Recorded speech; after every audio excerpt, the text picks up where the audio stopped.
अभी मैं चंद्र कुमार बोस जी को आग्रह करती हूँ, वो प्लीज इस विषय पर कुछ थैंक यू मनुष्य जी, मेजर जनरल जी.डी. बख्शी साहब, प्रोफेसर कपिल कुमार साहब, R.S.N. Singh ji, Pushpendra ji, and all the viewers who are patiently listening to us, listening to the great history of our Indian freedom struggle. I would not speak for too long because Bakshi Saab, Kapil Kumar Saab and R.N. Singh ji has already enumerated various facets of our freedom movement. But I would say a few things to understand why it is necessary to honor the liberator of India, Netaji Subhash Chandra Bose. See, a country can never prosper if we lose the thread of our history, heritage, and culture. This is what I had discussed with the Honorable Prime Minister when we interacted with him.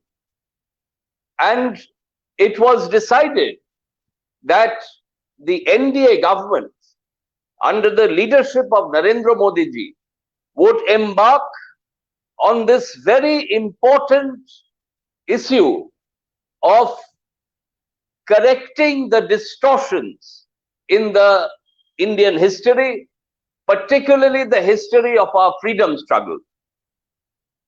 As all of you are aware, that the battle for India's freedom started in 1857 with the Sepoy uprising, Mangal Pandey's movement. Yes, Kapil Kumar Saab, there were other movements much earlier.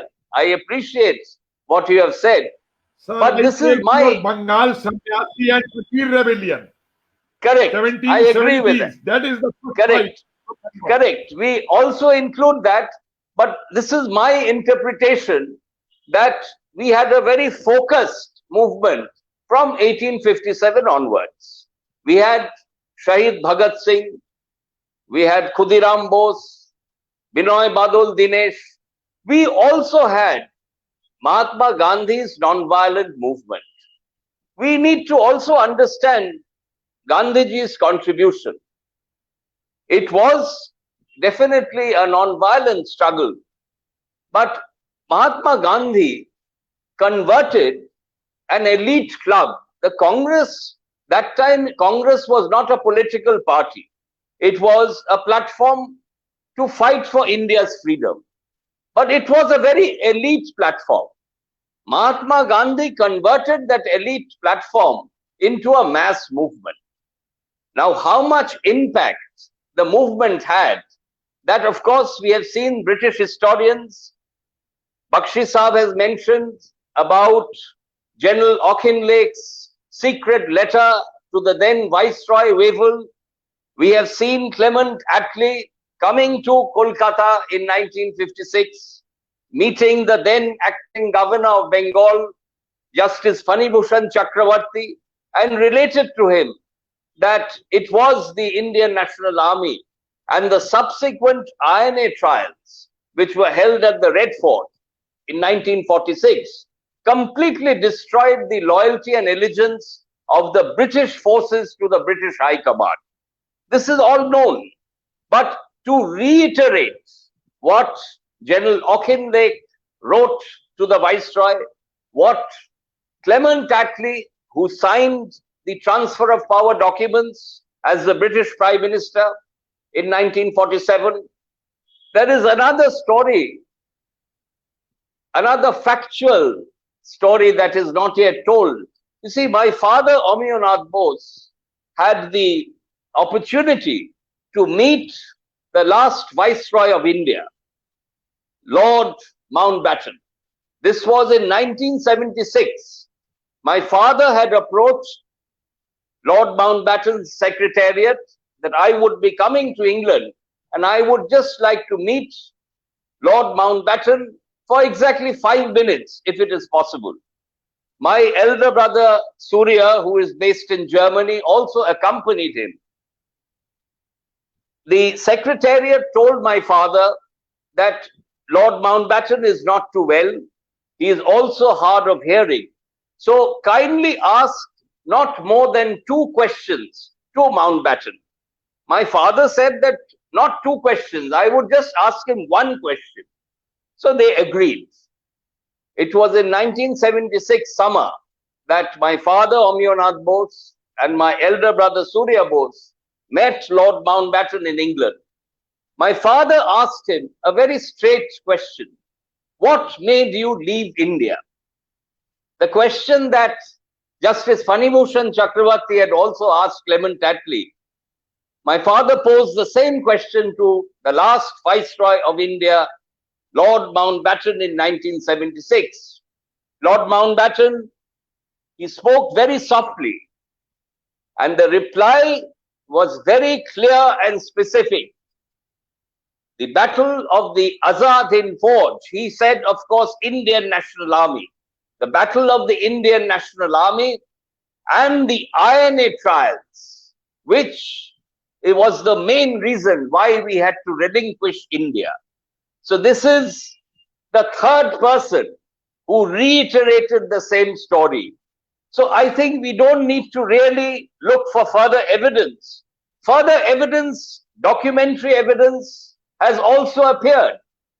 We have all read, in fact, I had the privilege to interact with Dr. Kalyan Dey when he came to Kolkata, and his book, The Liberator of the Indian Subcontinent, very specifically puts forward documentary evidence, which Major General Bakshi Saab has already stated.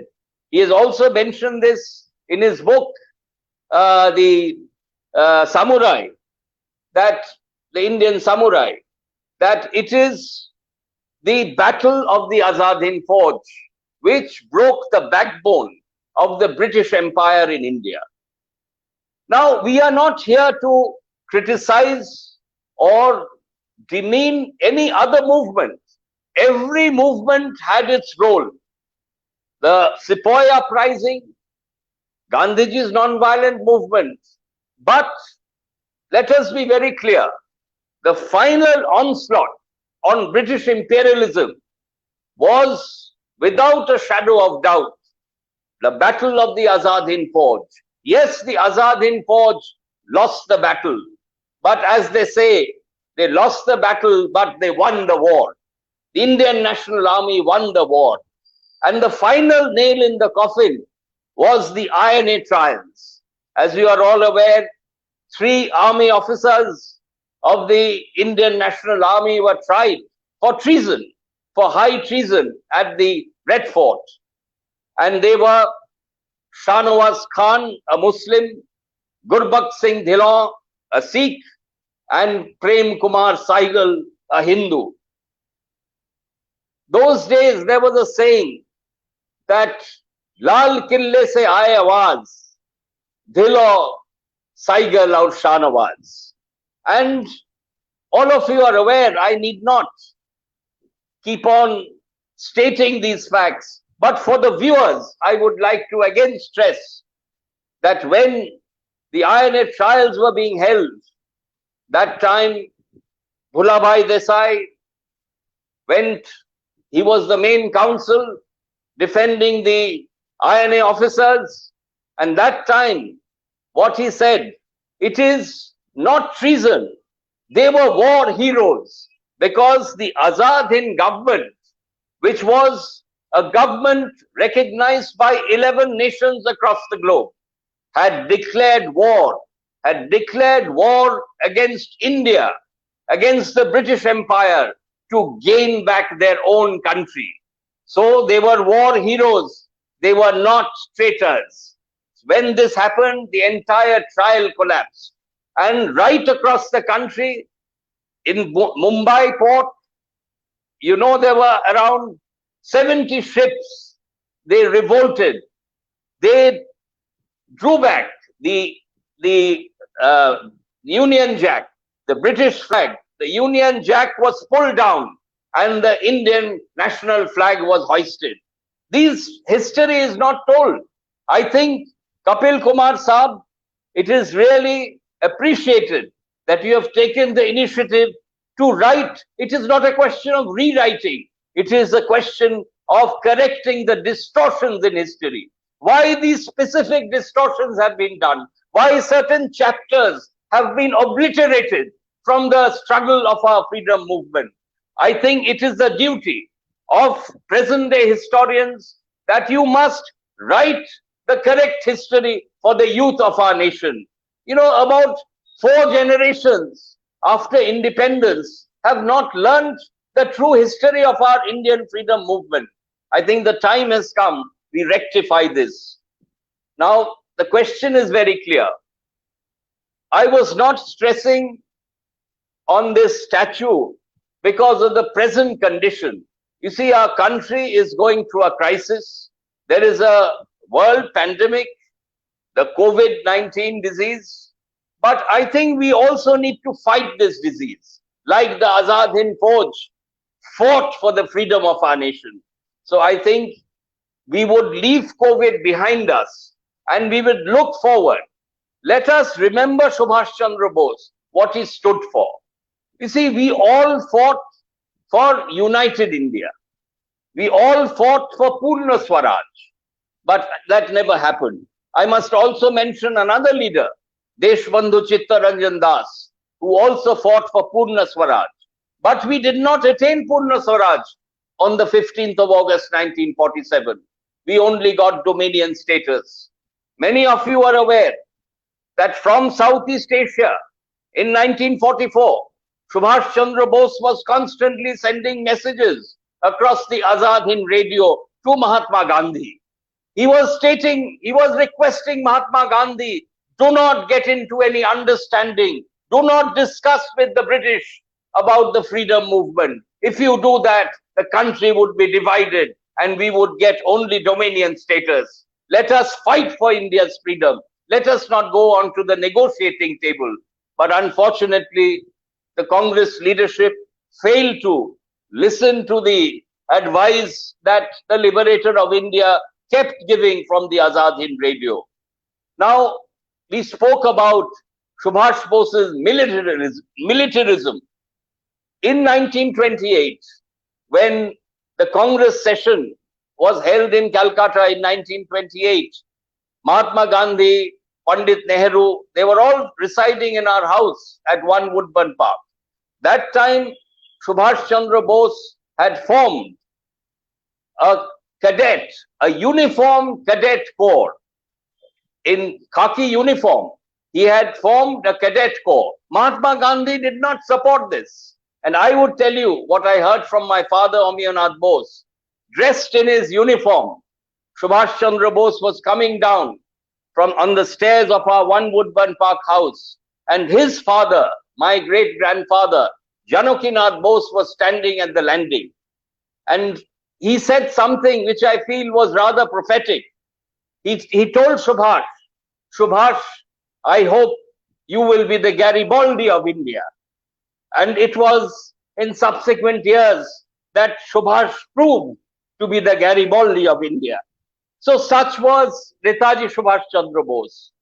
Today, let us remember the courage and charisma that Netaji had, that he could unite all religions, all caste, all creed as one, as Bharatiyas. You know, in the Azad Hind Fauj, everybody fought as Bharatiyas. I think this is a message I would like to give to the youth of our nation, that let us come, let us unite, let us stay as one. And this statue, I fully support the effort initiated with the leadership of Major General Bakshi Saab. All of you are with this, and I'm sure the entire nation would support this movement, that Subhash Chandra Bose's statue is the only statue that should adorn the canopy, the vacant canopy at India Gate in front of the India Gate, in front of the War Memorial, because this would not only remember of the Indian National Army, as some of the speakers have already stated, this would be an honor to the entire freedom movement of India, the kind of immense torture that Bharatiyas have faced for 200 years, the fight that we did not hesitate to go to the gallows. It would be to honor all of them. So one is to have the statue in front of India Gate, and on 23rd January, the government of India should declare it as Patriots' Day, as Desh Prem Divas. The Congress government, for some odd reason, rejected this proposal, which was sent by many political parties from the Bose family. We had requested the Congress party, the Dr. Manmohan Singh's government, to declare it as Desha Prem Divas or Patriots' Day, but they have failed to do so.